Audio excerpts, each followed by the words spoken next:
Savoir à quel saint se vouer.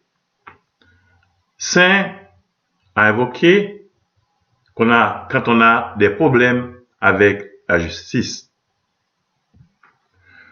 Pour obtenir le règlement des litiges avec l'administration, on adresse des prières à Saint Coreb, préfet de Messine, fêté le 18 avril. Saint Coreb mourut martyr en l'année 138. Si l'on est placé abusivement en détention préventive, on demande l'assistance de Saint Raymond Nonat, N-O-2-N-A-T. Saint Raymond Nonat est fêté le 31 août. Il mourut en l'année 1240. Supérieur général de l'ordre espagnol de Notre-Dame de la Miséricorde, Saint Raymond Nonat négocia le rachat de tous les chrétiens prisonniers des musulmans. Comme il lui manquait une petite partie de la somme réclamée, il s'offrit lui-même en otage et resta emprisonné jusqu'à ce que ce reliquat ait été trouvé. Si l'on est faussement accusé d'un délit ou d'un crime, on implore Sainte Aïe, A-Y-E, pour qu'elle fasse apparaître la vérité. Comtesse du Hainaut, fêtée le 18 avril, Sainte Aïe mourut en l'année 714.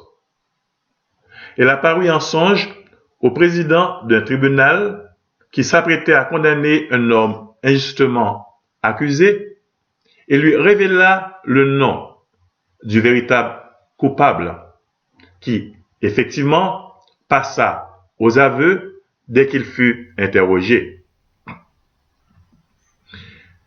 Pour pouvoir répondre sans se troubler ni se laisser impressionner quand on est interrogé par des enquêteurs ou par des juges, et conserver ainsi toute sa lucidité pour présenter sa défense, on évoque Saint Calocère, C-A-L-O-C-R.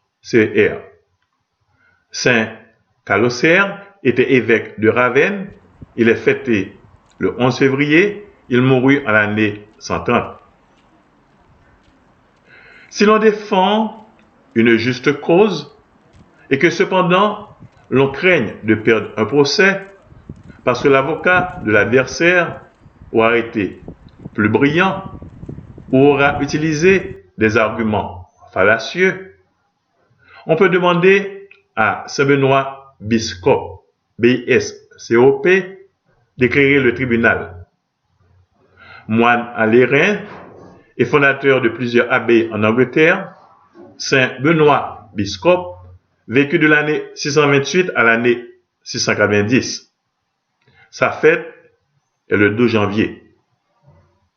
Saint Benoît Biscop est le patron des bibliophiles. Pour que tous ceux qui pourraient apporter un témoignage dans un procès se manifestent, on demande à Saint Thomas d'intervenir auprès d'eux. Fêté le 3 juillet, Saint Thomas est l'apôtre qui ne voulut pas croire à la résurrection du Christ avant d'avoir touché ses plaies. Saint Thomas est le patron des experts. Pour obtenir la libération anticipée d'une personne emprisonnée, on adresse des prières à Saint Germain. Fêté le 28 mai, né dans la région d'Autun, devenu évêque de Paris, Saint Germain vécut de l'année 496 à l'année 576. Saint Germain guérit miraculeusement le roi Childebert et par ses conseils l'amena à renoncer à une vie licencieuse. Pour le remercier, celui-ci lui fit construire l'abbaye de Saint-Vincent, dont l'église Saint-Germain-des-Prés à Paris est un vestige. Sa sollicitude envers les malheureux l'avait fait appeler le père des pauvres. Un condamné, pour obtenir une grâce ou une remise de peine, devra adresser régulièrement des prières à Saint Euloge. E-U-L-O-G-E. Saint Euloge est fêté le 11 mars. Il mourut martyr en l'année 859. Prêtre à Cordoue, Saint Euloge fut tué pour avoir protégé une musulmane convertie au christianisme que la foule voulait lapider. Saint Euloge est le patron des charpentiers. Une personne emprisonnée qui a besoin d'un secours ou de réconfort demande l'assistance de Saint Pierre Pascase, P-A-S-C-H-A-S-E, fêté le 6 décembre. Né à Valence, en Espagne, Saint Pierre Pascase vécut de l'année 1227 à l'année 1300. Précepteur des princes d'Aragon, puis évêque de Jaén, Saint Pierre Pascase consacra toute sa fortune au rachat des chrétiens emprisonnés par les musulmans. Une personne poursuivie par la police, bien que n'ayant rien de moralement condamnable à se reprocher, ou même un criminel, s'il a besoin de sa liberté pour réparer les torts qu'il a causés, ou pour aller se confesser à un prêtre, pourra demander à Saint Rutilius de l'aider à échapper aux recherches. Fêté le 2 août, Saint Rutilius erra de ville en ville et de pays en pays sous des déguisements divers pendant les persécutions de Dès.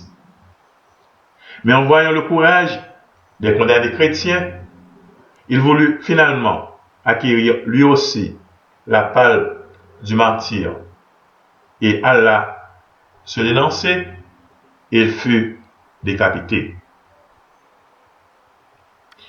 Pour ne pas être arrêté ou contrôlé par les gendarmes, on adresse une évocation à Saint Gorde, G-O-R-D-E.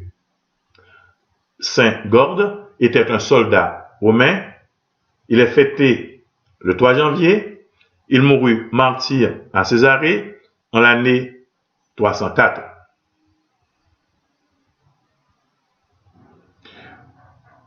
Si l'on exerce la fonction de bourreau dans un pays où l'on exécute les condamnés à la main et qu'on craigne de manquer d'assurance au moment de passer à l'action, on demandera, pour avoir un bras raffermi, l'assistance de Saint Adrien.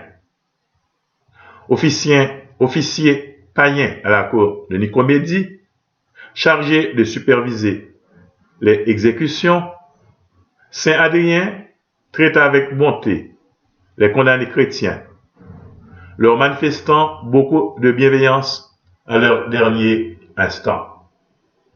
Par la suite, il devint lui-même chrétien et subit le martyre en l'année 304.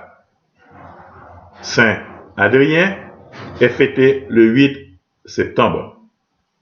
Il a été choisi comme patron non seulement par les bourreaux, mais aussi par les bouchers, les geôliers.